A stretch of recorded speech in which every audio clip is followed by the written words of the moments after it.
The following recordings are part of the Orion Protocol, a top-secret experiment taking place and authorized by Redacted.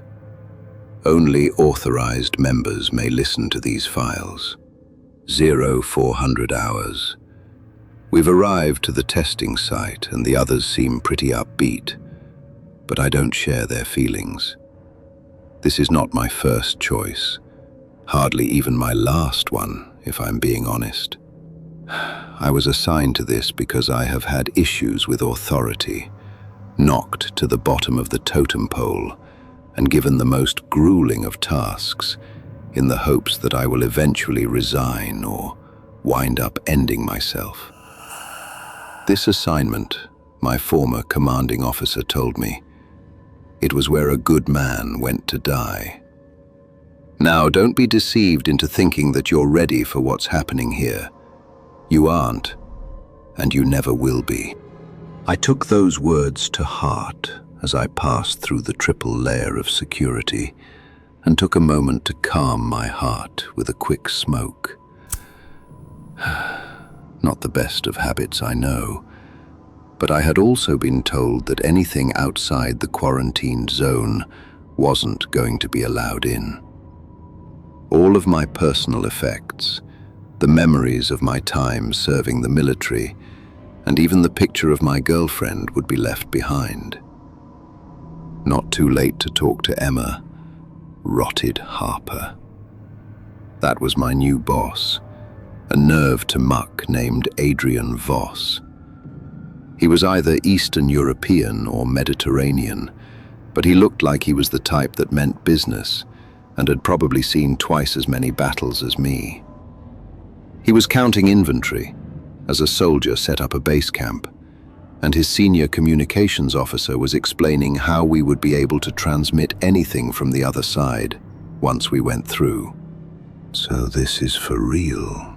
I asked, recalling the bizarre way the mission had been described when I had been told that I was headed to this godforsaken place.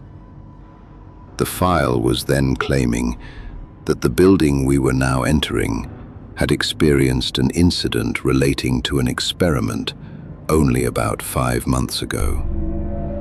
Since that time, 4 teams had attempted to discern what had happened, and none had returned successfully.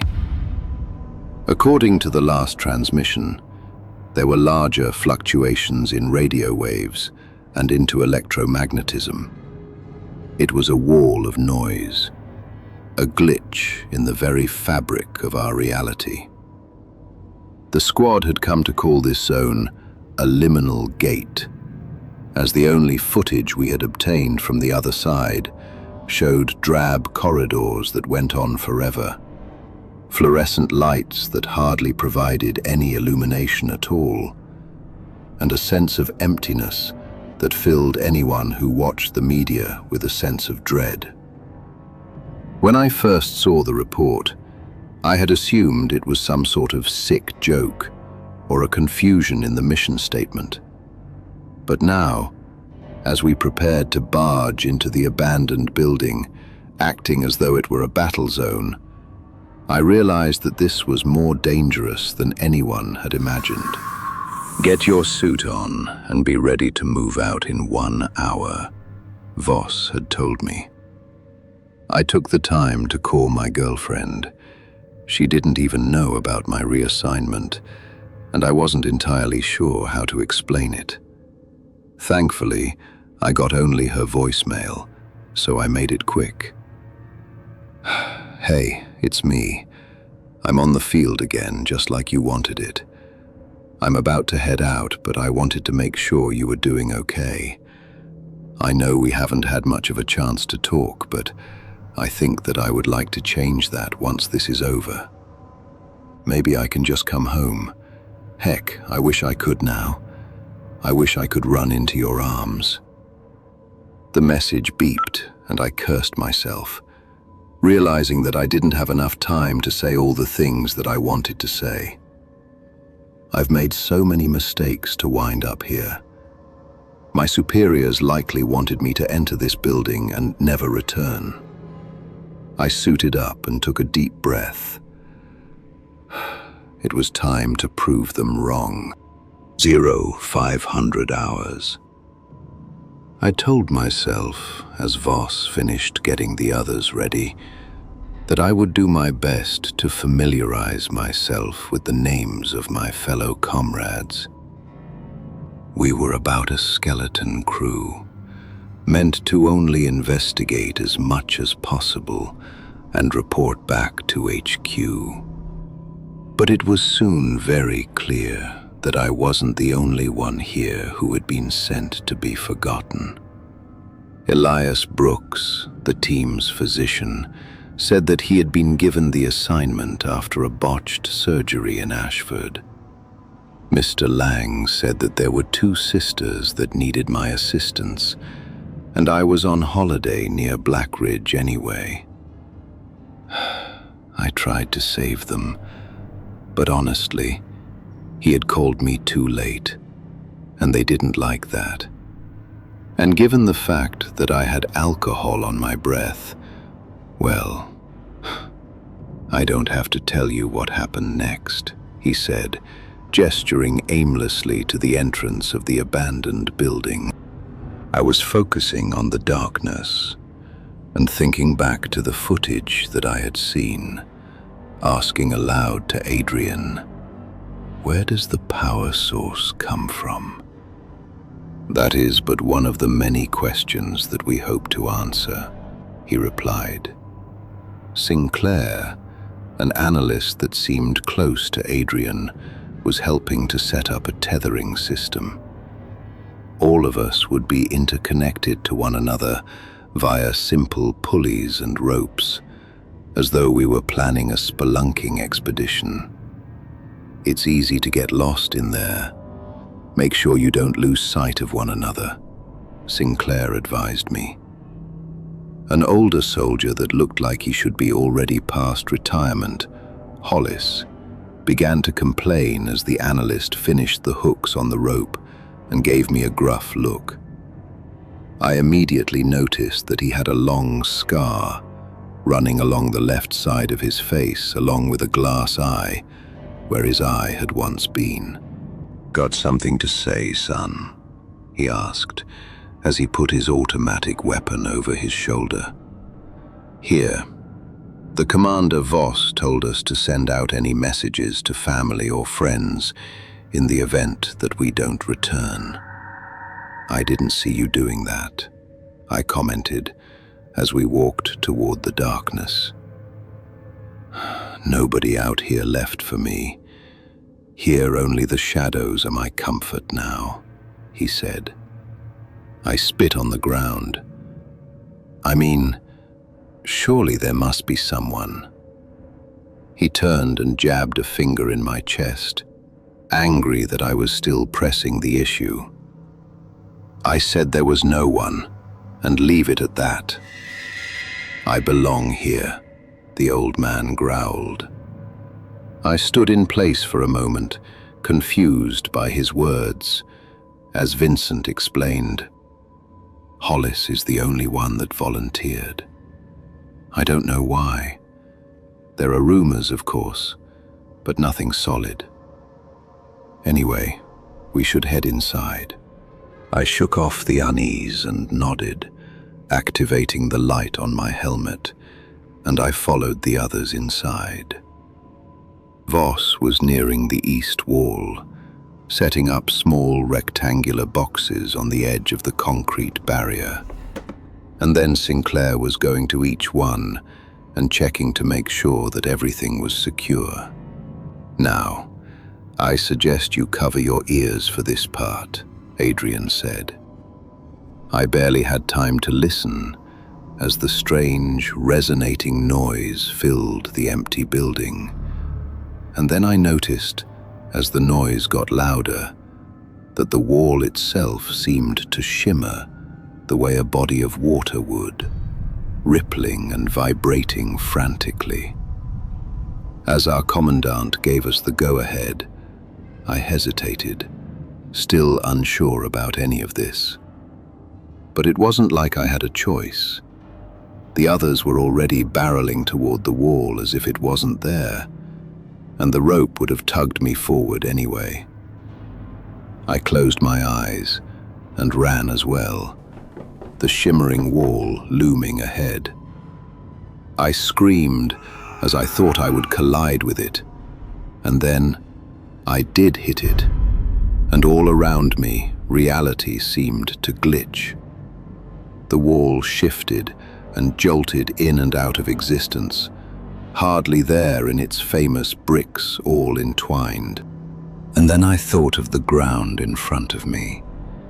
It was shag carpet, the kind that you might see in a hotel hallway. And as I opened my eyes, I saw that there was no need for night vision anymore. The dim fluorescent lights revealed the long, widening corridors beyond. Immediately, my eyes darted about to find the others. As I looked down at the rope, it was stretching forward down the hallway, but I couldn't see much further than perhaps 20 feet until it fell into complete darkness. Then I swiveled about, expecting to see Brooks entering from the real world into this strange beyond from the fake wall. Instead, I saw the exact same endless corridors, and the rope that was tied to my body that connected to him was stretching on in that direction as well for 20 feet until the darkness had covered it up.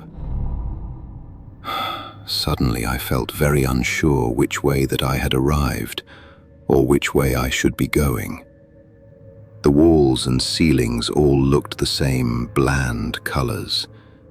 There were no markings or anything to tell me which direction my companions had gone, so I tried to shout, my voice sounding hollow as it echoed down the hallway. There was no answer. I walked over to the nearest wall, then took out a Swiss Army knife from my pocket. I wrote an X on the wall to tell me where I was at, and then I turned to the left and tugged at the rope, calling to Brooks and the others again. When silence answered back, I started to pull out the rope and then use it as a guide like Voss had intended, one step at a time in this strange dimension. 700 hours. I don't really know for sure how much time had passed since I had arrived, but it certainly feels like at least a few hours, because I'm hungry already. I've been following the rope, calling to my fellow soldiers every 100 feet, and wondering if I will be alone forever as I wander these empty, liminal spaces. I tell myself not to give up, but that is very hard when it feels like the odds are against me. I have somehow been going in circles, as I found the X that I marked on the wall at least 22 times. But it doesn't feel like I've turned around. The rope continues to stretch on infinitely. I decided to take a break and eat the first part of my rations, thinking perhaps if I stay put, somebody will find me. I am partially correct, but it is not someone. It is something. I heard something in the distance, a little grumbling noise that made the hair on the back of my neck stand up. I knew that it couldn't be any animal that I was familiar with. It reminded me of an old video cassette recording, warped and beyond understanding, shrieking and scrambled. It was somewhere in front of me. The lights above my head flickered for a moment as the noise got louder, and I stood up, keeping my hands on my rapid-fire weapon and peering down the next endless corridor where the rope stretched to. I saw something in the shadows. It was distorted, scrawny, and warped all at the same time. It had at least 5 appendages, a twisted neck, a head that looked larger than its body, a mouth on its abdomen, and claws where its eyes should be. It moved the way that a scorpion would, its long, messy piercer stabbing into the ground as it crawled, first on the floor and then to the walls and the ceiling. Every time that it made a noise, the entire corridor resonated with a vibrating ring of energy, and it was heading toward me. Immediately I opened fire on the creature, a string of bullets flying from my weapon toward its open stomach. As it got hit, the fleshy tendrils of the legs and flailing arms widened and shook madly, absorbing each blow as if it were just striking at the air. And it was growing larger too, until the abscess on its head was too bulky to even hold its own weight, and it tumbled into the room alongside me. I panicked and cut the rope, running back the way that I had come, to the right and away from the path that I had been following. The halls kept stretching on and on as I weaved ahead, trying to put distance between myself and the monster. The screams vibrated and changed from being almost on top of me to being far away as I kept moving left to right and then down the corridors, wondering if I was even getting further away or not. It was difficult to be sure that there was any progress being made, and then I turned a corner and nearly ran straight into one of the others. Vincent. His eyes were wide with fear as he grabbed my shoulders and put his hands over my mouth to prevent any sound from being heard. We both hunkered down next to a wall as we heard the creature scream and thrash somewhere in a different corridor, both of us ready to run if necessary. Once the noises died down, I let out a visible sigh of relief and looked down at the rope. He had almost untethered it, meaning the chances of us being able to meet with the others were even less likely now. "Have you seen anyone else?" Brooks asked. I shook my head. Nowhere. And he pointed to the right. "Come on. There's something that you need to see here." 1020 hours. I'm not entirely sure if the measurement of time means much anymore, but I've been trying my best to keep track of our journey here. Brooks seemed to know where he was going, following scratches in the wall to the east as he kept his weapons steady, and we kept moving. Every so often we would freeze, hide, and listen to the strange monster as it shambled past us, but it would never get close. It made me wonder if perhaps the creature itself was also lost here, the same as us. Soon I was beginning to wonder if these markings were ever going to lead anywhere, when I saw what looked like a door, and I nearly laughed in astonishment.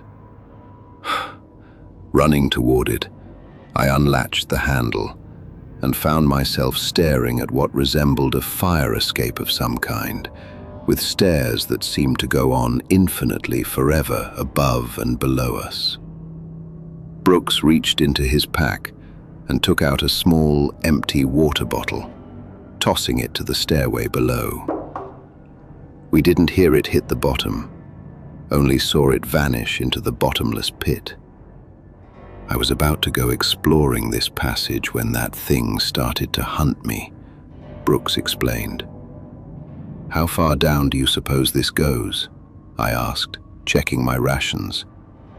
I had enough for at least 4 more hours, but that didn't count for the water supply. "We need to find the others soon," I told him. Brooks didn't respond, instead using the weapon on his left shoulder to aim toward the darkness and try and judge how far down we would be going. "You think it goes all the way down there?" he asked as he fired a random bullet into the air. We watched as it flew up and out of sight, and I shook my head as we climbed down. I'd say that we're already there. 1,200 hours. We stopped for a break, and I offered a little water that I had left to share with Brooks as we slid down, and I stretched my legs. The stairs are endless. I just left the corridor that we came from, and I'm beginning to get the feeling that we may never leave. It makes my throat feel dry, and my legs are numb to the reality that I'll likely die here, and just as it was intended. Hollis would know what to do. Did I ever tell you why he volunteered? I had to fight the good fight, I guessed.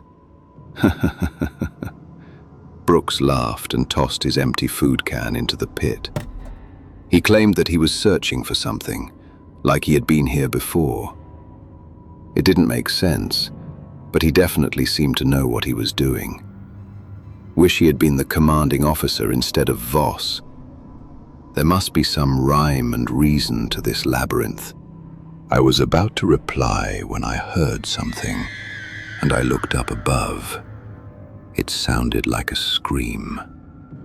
"What is it?" Brooks asked.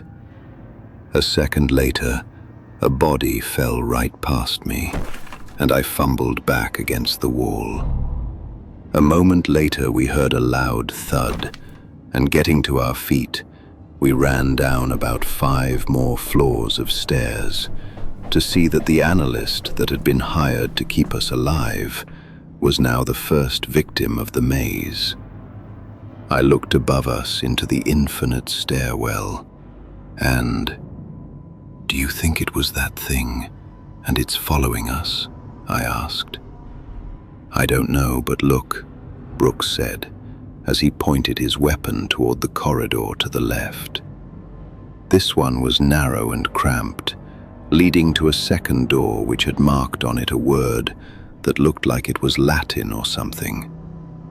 "Axiom," Vincent whispered as he opened the door, and we stepped into what looked like a control room of some kind.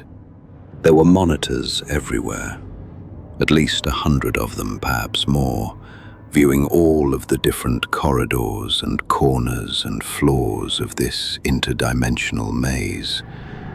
And near the center, I saw another impossible monstrosity, and this one had to be at least 20 feet tall, and judging from the angle of the camera, it was chained down on all sides, so it was difficult to be sure how large it was at its full height. It looked like a mad science experiment gone wrong, where the flesh had twisted and peeled back all over its body, a mesh between a beast of the field and a man's lower torso.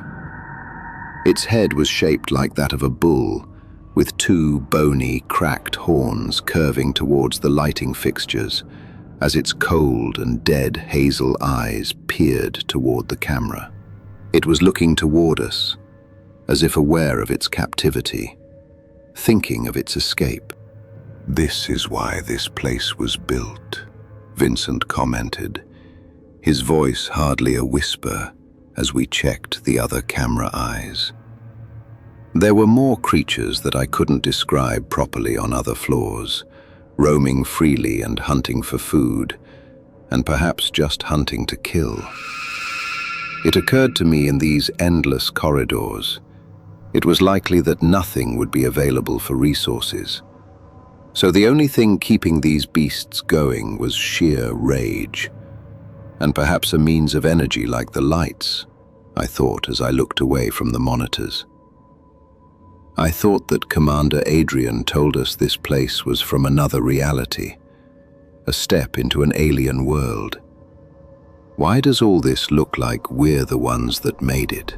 I asked, gesturing randomly toward the equipment. Because this is a containment facility, a voice said from the right side of the control room. It was the old man, Hollis. He was coming in and dragging the body of Sinclair alongside him. And as I've tried to explain to the others so many times, These are wild genetic creations that have no idea what they are or where they belong in the circle of life. This constant agony of nothingness that confines them here will only feed their anger and make them harder to control, he said as he shut down the systems one by one. I don't understand why our organization is doing this, I said. Hollis laughed. Yes, you do. Weaponizing these dimensional creatures and modifying them to be our slaves. Would it change the face of war forever? When they created this liminal space, it was meant for only one monster. That horrid minotaur you saw chained in the core. But the experiments have spread like cancer, and it's gone out of control. They'll never admit it, but these things can't be contained here forever. The maze is going to eventually implode. I've seen what it can do firsthand. He passed me a picture of a younger woman, who I guessed was his daughter, and I complimented him, saying, I take it that she was brought here, and that's why you've come. They've turned this prison into a sacrificial pit. It's the only way to keep the creatures satisfied. They wander and moan and consume everything in the maze. And people like us, people cast aside like her, we are the bait. We are consumed by their greed. And then, as a result, the maze, it grows. My hands began to tremble as I passed the picture back to him, realizing what he was implying. I was told before I came here that I was sent here to die. I thought that was only a wild exaggeration, but it really was a mission statement. They can't let these things loose in the real world, I whispered. Then they can't kill them. Maintaining the maze and discovering what we can about them is the safest choice, but it comes with a cost. Feeding these beasts, it takes a lot of lives. More and more are losing theirs for what is ultimately a forgotten cause, I realized. And it will never be enough. Vincent decided, listen to yourself. We can't just go home either. We don't even know how. We need to find a way to kill these things. Hollis, you said the prison could collapse. Can we do that and eliminate the threats inside? I asked the old man. He rubbed his beard thoughtfully as we marched out of the control room, and he nodded, saying, it'll take a little bit of time to get in position. There's a way. I've been there before, but I won't be doing anything until I find my daughter. I nodded, checking what little equipment we had left, and then, we should move together from now on, I said. 1,600 hours. I don't think I should log the time anymore, as it's become a constant threat to my sanity.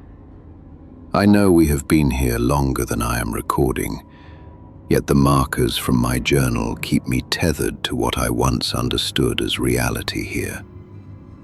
The endless blank hallways have stretched out on and on as Vincent and Hollis and I keep searching for the last survivor of our group, our commanding officer, along with the daughter that he lost, that I doubt is even alive.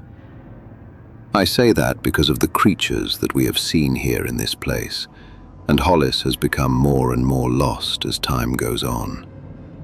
His earlier ramblings about knowing a way to stop these monsters seem like a faint memory now as I pull Brooks to the side and mutter, how long are we going to let this old man keep us wandering?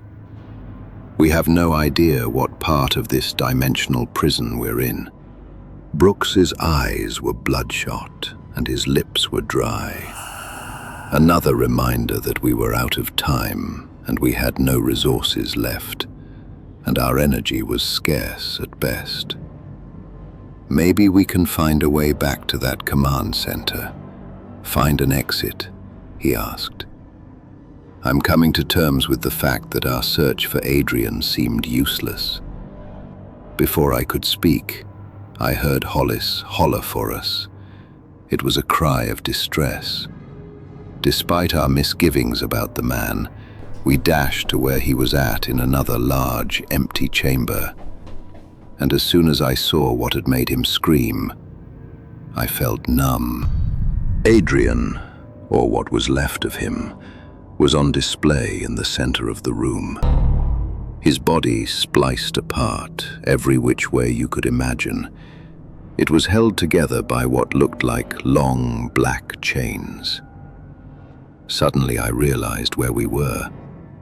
This was the center of the maze, where earlier we had seen the strange, bull-like beast, the Minotaur, as Hollis had called it. But his story was now falling apart. He had claimed this was another mad experiment that had failed, and that was what we had seen. Yet now we were viewing it for ourselves, and all I saw was a broken man, and yet his organs still seemed to have life in them, as a strange energy pulsed amid the chains. We are the experiment, fed into the machine to face these beasts, and then eventually become them, I realized. I heard shrieks coming from the nearby corridors, and realized that the beasts that we had been chased by earlier were likely coming here soon to harvest what was left of Adrian. Hollis fell to his knees, defeated and frustrated, as he punched the soaked floor. I knew that he was thinking of the daughter he had sacrificed everything for, and then I turned to Vincent, who was cocking his gun and aiming it at his own head, tears streaming down his face. "This isn't how I want it to end. I'd rather be dead than used for this freak show," he whispered. I for him to stop, but it was too late. The echoes of the bullets smashing through his head alerted the creatures to my location, and I tugged at Hollis, urging him to stand. "Go on without me.